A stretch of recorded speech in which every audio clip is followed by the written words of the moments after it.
তুমি কোথাও কোনো প্রতিবাদ করলে না, অথচ কিছু একটা তোমাদের মধ্যে মিসআন্ডারস্ট্যান্ডিং হলো বা কিছু একটা প্রবলেম হলো, তুমি একেবারে সোশ্যাল মিডিয়াকে প্ল্যাটফর্ম করে নিলে। ঠিক অনেকের সময় অনেকে হয় না তর্ক বিতর্ক বা ঝগড়াঝাটির মধ্যে, ঠিক আছে তোকে আমি দেখে নেবো, একদম তোকে আমি সোশ্যাল মিডিয়াতে দেখে নেবো, এই যে ব্যাপারটা খানিকটা ব্যাপারটা এরকম হয়ে গেল না।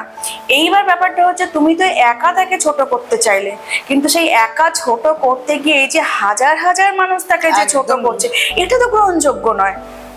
এটা তো গ্রহণযোগ্য। ও যদি কোনো অপরাধ করে থাকে তোমার কাছে করেছে, বা ও যদি কোনো অপরাধ করে থাকে শুধুমাত্র তাদেরকে যাদের কাছে এই মেসেজগুলো ঢুকেছে তাদের কাছে অপরাধ করেছে, কিন্তু তা বলে তো সবার কাছে করেনি। এইবার বক্তব্য হচ্ছে যদি এই মেসেজটা যদি সত্যি খুব মানহানিকর হয়ে থাকে, সত্যি খুব অপমানজনক হয়ে থাকে, তাহলে তোমরা তখনই প্রতিবাদ করোনি কেন? আজকে কোনো একটা যা মানুষের মনে হচ্ছে 3 বছর 5 বছর বাদে গিয়ে কোনো একটা প্রবলেম হচ্ছে, সে তার প্রতিবাদ করেছে, সে তার প্রতিবাদ করেছে, তার ব্যক্তিগত কোনো প্রবলেম হচ্ছে সে প্রতিবাদ করেছে, কিন্তু বাকি তোমরা কি বসে বসে অপেক্ষা করছিলে যে অমুক একজন ব্যক্তি কোনো একটা সময় প্রতিবাদ করবে তখন আমরা গিয়ে প্রতিবাদ করব? আর এটা কখনো হতে পারে যে একটাই মেসেজ আমি তোমাকে কেন 1000 জনকে পাঠিয়েছি এবং তার রিপ্লাইটাও একই হবে? হতে পারে সে মেসেজটা হয়তো অনেকে দিয়েছে, সে তো অ্যাডমিট করছে আমি এই মেসেজটা অনেককে দিয়েছে, সে তো অস্বীকারও করছে না, কিন্তু তার রিপ্লাইটাও একই হবে? রিপ্লাই তো আলাদা আলাদা হবে না।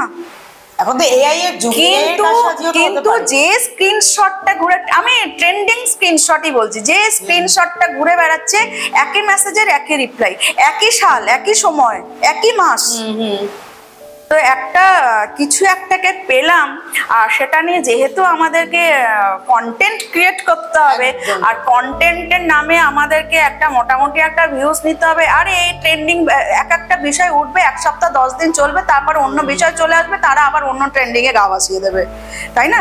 কিন্তু তোমাদের এই ট্রেন্ডিং রোস্টিং ট্রোলিং এর জন্য যে ব্যক্তিটাকে নিয়ে হচ্ছে তার যে কি সমস্যাটা হয়, তোমরা কি পরবর্তীকালে গিয়ে খবর নিয়ে দেখেছো কি হয় না হয়?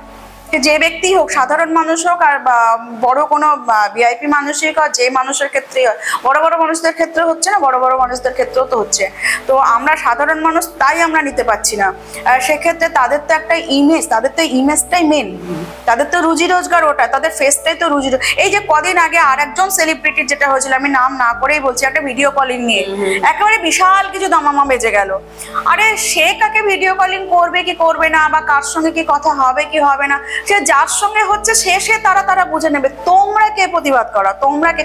একজন সেলিব্রিটি হলে কি সে কারোর সঙ্গে ভিডিও কলিং করতে পারে না?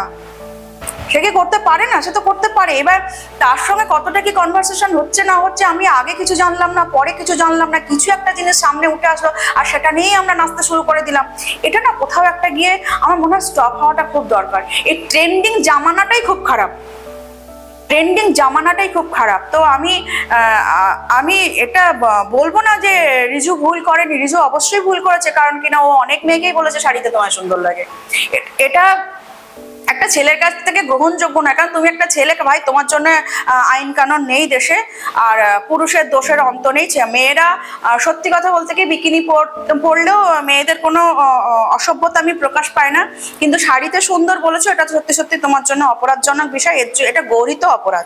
তো এর জন্য তোমার যদি কি বলবো পুলিশে অ্যারেস্টও করে তোমাকে মেনে নিতে হবে, জেল কাস্টডিতেও যদি যেতে হয় তোমাকে সেটা মেনে নিতে হবে, কারণ তুমি একজন পুরুষ মানুষ, কারণ তুমি একের অধিক মেয়েকে তুমি বলেছো যে তুমি শাড়িতে সুন্দর দেখতে, তো সেটার জন্য তুমি অপরাধ করেছো, তার জন্য তোমাকে এই ট্রেন্ডিং এর জামানায় পড়তে হয়েছে। এই ধরনের মানসিকতার পরিবর্তন হওয়াটা খুব দরকার, এই ধরনের মানসিকতার পরিবর্তন হওয়াটা খুব দরকার, যে কেউ একটা কিছু একটা সোশ্যাল মিডিয়াতে ইউজ করলে আর সেটাকে নিয়ে সবাই দেই করে নাচন করতে শুরু করে দিল।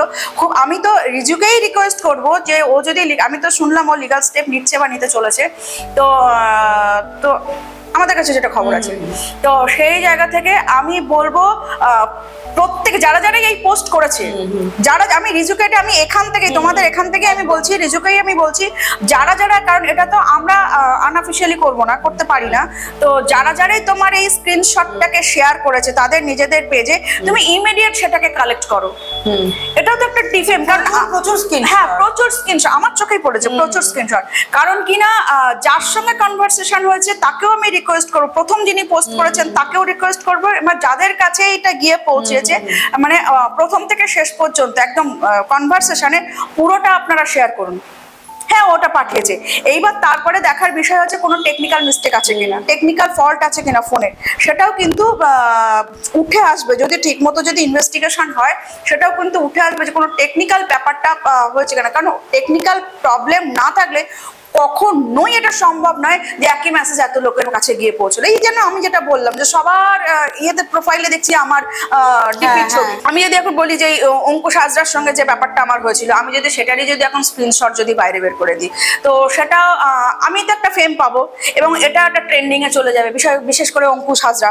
তো সেই রকমই যদি একটু বুদ্ধিমত্তা দিয়ে যদি ভাবা যায়, তো এটা কিন্তু কোথাও একটা গিয়ে আমার মনে হচ্ছে এটা টেকনিক্যাল একটা কিছু একটা প্রবলেম ফোন। এবং ও কিন্তু বারবারই বলছে ফোনে শেষ সময় একটা প্রবলেম হয়েছিল, ফোন ভেঙে গেছিল বা কিছু টেকনিক্যাল প্রবলেম অবশ্যই 100%। কিন্তু আমরা যখন যোগাযোগ করেছিলাম আমাদেরকে এআই এর বিষয়টাও বলেছেন রিজু বিশ্বাস। এআই এর ব্যাপারটা এবার ধরে এআই এর ব্যাপারটা ধরো রিসেন্ট এতটা ব্যাপারটা হয়েছে, আর তখন যে সময় যে সালটা 17 সাল 22 সাল সেই সালে কিন্তু এআই এর ব্যাপারটা এতটা ছিল না। আর এআই এর ব্যাপারটা আসছেও না, কারণ কিনা এখানে তো কোনো ছবি ভিডিওর ব্যাপারটা আসছে না, শুধু দুটো তিনটে কথা কথোপকথন, এবং একই কথোপকথন সবার ক্ষেত্রে, মানে একই স্ক্রিনশট। মানে তুমি তোমার শাড়িতে ভালো লাগছে থ্যাঙ্কস, বা তুমি কেন আমাকে ফোন করছো, ইগনোর করছো, নাম্বারও ভাইরাল করা হয়েছে, মানে ওনাকে আবার থ্রেট দেওয়া হচ্ছে। হ্যাঁ, তো সেই জায়গা থেকে আমি বলবো যে পুরো কনভারসেশনটা পাবলিক করো। তো এবং প্রত্যেকের ক্ষেত্রে যারাই এটাকে শেয়ার করছো, বলছো আমার এতেও এসছে, আমার এতেও এসছে, আরে ভাই সবার ক্ষেত্রে রিজু বিশ্বাস যে তার প্রোফাইলের সঙ্গে অ্যাটাচ থাকবে তেমনও তো কত কথা নেই। তাকে তো ফ্রেন্ড লিস্টে থাকতে হবে, মেসেঞ্জারে আসতে গেলে তাকে তো ফ্রেন্ড লিস্টে থাকতে হবে, তবে না সে মেসেঞ্জারে আসতে পারবে। এবার যে সময়কার ঘটনা, সেই সময় কিন্তু এত পেজের ব্যাপারটা ছিল না, প্রোফাইল দিয়েই কাজ চলতো। তো প্রোফাইলে এবং তাকে তো ফ্রেন্ড লিস্টে থাকতে হবে। এবার সেক্ষেত্রেও তো দেখাতে হবে যে ফ্রেন্ড লিস্টে সে আছে।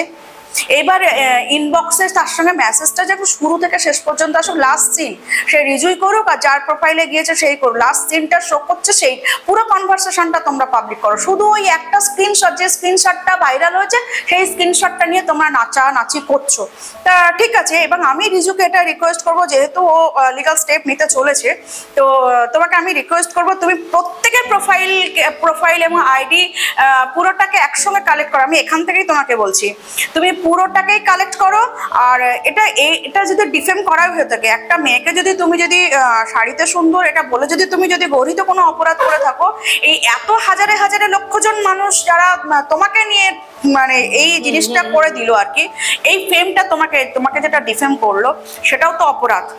তুমি একটা ছেলে, তুমি পুরুষ মানুষের দোষ অবশ্যই সবসময়ের জন্য আগে হয়, যেহেতু তুমি পুরুষ মানুষ তোমার দোষের অন্ত নেই, কিন্তু বিকিনি পরাতেও দোষ নেই।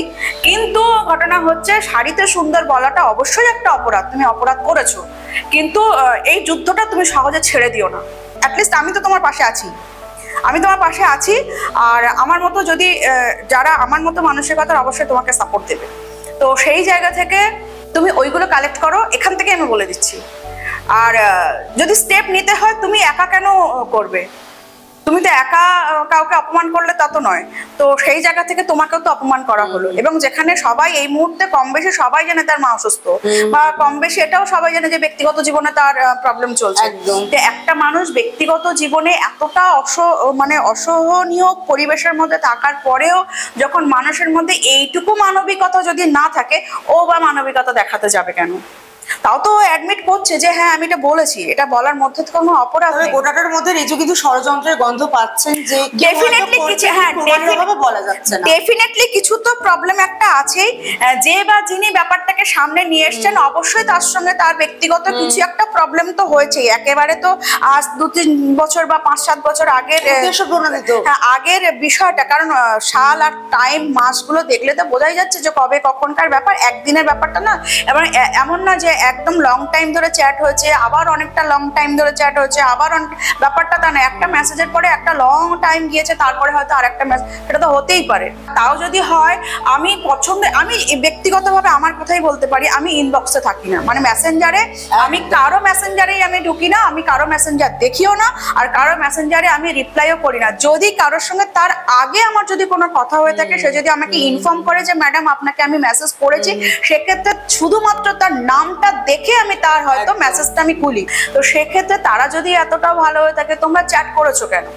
আমি যদি ধরেও নি তুমি একটা ওয়ার্ড ইউজ করেছো, দুটো, যখন তোমাকে শাড়িতে সুন্দর বলছে তখন তুমি তাকে থ্যাঙ্কস বলছো, সেটা তোমার খুব ভালো লাগলো। এবার তারপরে তুমি আরো তার সঙ্গে কনভারসেশন এগোলে, তুমি সেগুলোকে সব তুমি অমিট করে রাখলে বা গোপন করে সাপ্রেস করে রাখলে, শুধুমাত্র তুমি দুটো লাইনকে তুলে তুমি তাকে দেখাতে চাইলে যে সে পুরুষ হিসাবে খুব খারাপ, তার চরিত্র ভালো নয়। অবশ্যই তার চরিত্র ভালো নয়, আমি মেনে নিলাম, কারণ এখন মেয়েদের জামানা চলছে।